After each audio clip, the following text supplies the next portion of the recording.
Halo Sobat Mania, kembali lagi di BRC Official. Ada kabar menarik nih mengenai skorsing Yuran Fernandes, mulai berlaku tanggal 8 Mei sampai tanggal 9 Agustus tahun 2025. Untuk musim ini, sudah 2 laga yang dilewatkan Yuran, akibat skorsing. Jumlah sementara akan bertambah lagi, ketika PSM menjamu Persita Tangerang, di laga pekan ke-34, atau partai terakhir musim ini, Jumat tanggal 23 Mei tahun 2025.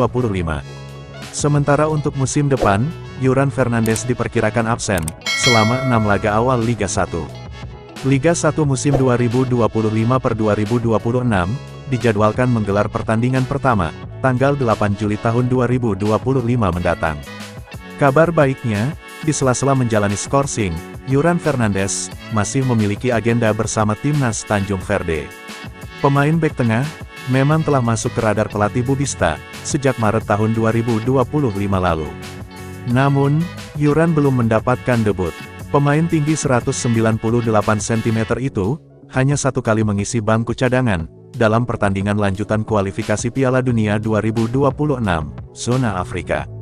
Sementara pada periode FIFA Matchday Juni tahun 2025, nama Yuran Fernandes kembali dipanggil oleh Bubista. Pelatih 55 tahun itu, memasukkan nama Yuran Fernandes ke dalam daftar total 36 pemain, untuk pertandingan persahabatan melawan Malaysia. Duel Malaysia versus Tanjung Verde, dilakukan 2 kali pada tanggal 29 Mei dan tanggal 3 Juni tahun 2025. Laga pertama digelar secara terbuka di Stadion Ceras, Kuala Lumpur. Sementara partai berikutnya, dilakukan secara tertutup, di Stadion Bukit Jalil.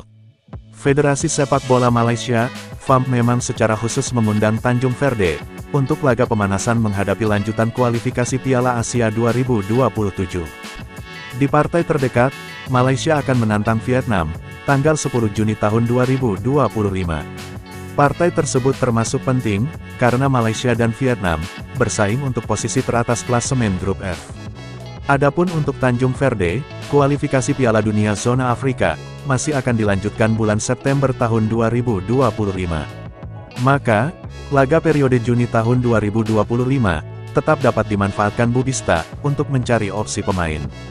Sejalan dengan itu, Bubista dapat menampilkan Yuran Fernandes yang belum memperoleh kesempatan.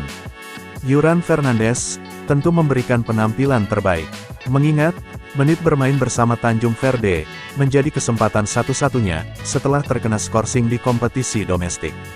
Nah itu dia sobat untuk update kabar hari ini. Bagaimana pendapat kalian sobat? Tulis pendapat kalian ya sobat, dan jangan lupa like, komen dan subscribe.